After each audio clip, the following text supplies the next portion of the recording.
শিবিরের জয় কি জাতীয় নির্বাচনে জামায়াতে ইসলামের চমক সৃষ্টির ইঙ্গিত দিচ্ছে, আর ছাত্রদলের হার কি বিএনপির ভরাডুবির ট্রেলার? প্রশ্নগুলো অনেকের মনে ঘুরছে। শিবিরের সফলতা ও ছাত্রদলের ব্যর্থতা জাতীয় নির্বাচনে জামায়াত ও বিএনপির ভোট ব্যাংকে কেমন প্রভাব রাখবে সে সম্পর্কে বিস্তারিত জেনে নিন। প্রথমে আসবে তরুণ ভোটারদের প্রসঙ্গ।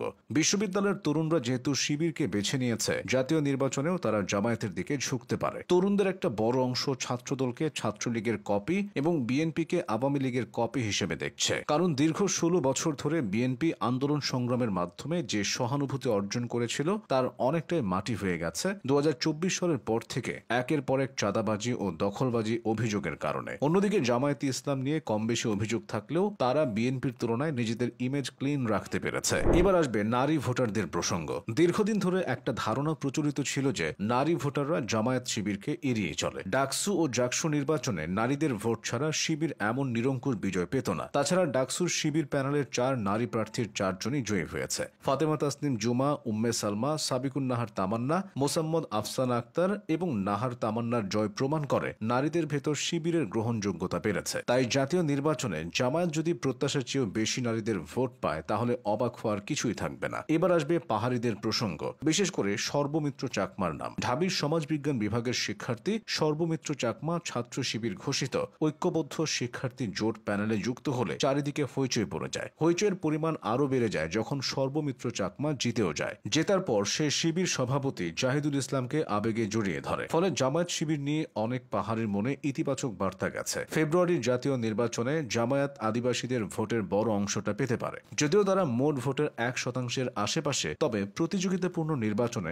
1% ভোট অনেক। বলার অপেক্ষা রাখে না যে ডাকসু ও জাকসু নির্বাচনে শিবিরের ধরাছোঁয়ার বাইরে থেকে জেতার বিষয়টা জামায়াতকে ভীষণ উজ্জীবিত করেছে, সেই সঙ্গে আত্মবিশ্বাসও বাড়িয়ে দিয়েছে। এই ফলাফলকে জামায়াত তাদেরই বিজয় হিসেবে দেখছে। তরুণদের মাধ্যমে তারা নতুন সম্ভাবনাও দেখছে। জামায়াতে ইসলামীর নায়েবে আমির সৈয়দ আব্দুল্লাহ মোহাম্মদ তাহির বলেছেন, বর্তমান যুব সমাজ ও ছাত্র সমাজ নীতিহীন ও ধ্বংসাত্মক রাজনীতির বিরুদ্ধে। তারা পুরনো রাজনৈতিক চর্চা পছন্দ করছে না। তারা বাংলাদেশে একটা ইতিবাচক পরিবর্তন চায়। রাজনৈতিক বিশ্লেষকদের মতে ডাকসু নির্বাচনে শিবির তাদের খোলস ছেড়ে বেরিয়ে এসেছিল বলেই বড় জয় পেয়েছে। বিশেষ করে মুক্তিযুদ্ধ ও নারী স্বাধীনতার পক্ষে শিবিরকে উদার হতে দেখা গেছে। নির্বাচনের ফলাফলের পর সাদিক কায়েমকে রায়ের বাজারে শহীদ বুদ্ধিজীবী স্মৃতিসৌধে দেখা গেছে। এসব কারণে শিবিরের গ্রহণযোগ্যতা কমেনি, বরং বেড়েছে। জামায়াতও সেই পথে আগে থেকে হাঁটছে, যদি কিন্তু রাখলেও তারা 71 প্রশ্নে নমনীয় হয়েছে। নারী স্বাধীনতার ব্যাপারে জামায়াত আমিরকে উদার হতে দেখা গেছে। তার মতে জামায়াত ইসলামী ক্ষমতায় গেলে নারীদের ঘর থেকে বের হতে দেবে না বলে